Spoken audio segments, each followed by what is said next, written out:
দা এবং দি কোনটা সঠিক, এটা নিয়ে একটা কনফিউশন আছে।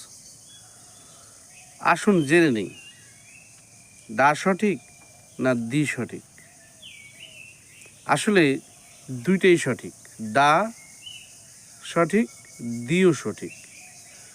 তাহলে কিভাবে? Let's me clear.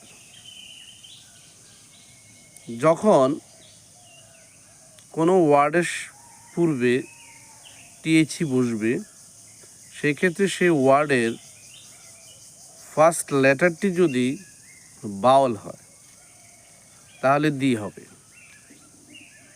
আর যদি ফার্স্ট লেটারটি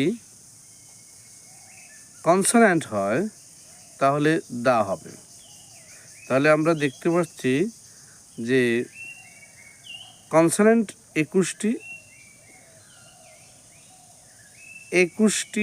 কনসোন্যান্টের পূর্বে যখন টিএইচই বসবে তখন সেটা দা হবে।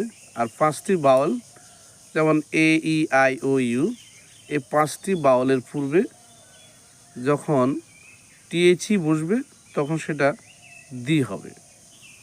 আশা করি বুঝতে পারছেন। যদি ভিডিওটি কাজে আসে অবশ্যই শেয়ার করে দেবেন, অন্যকে দেখার সুযোগ করে দেবেন। Thanks for watching. আল্লাহ হাফেজ।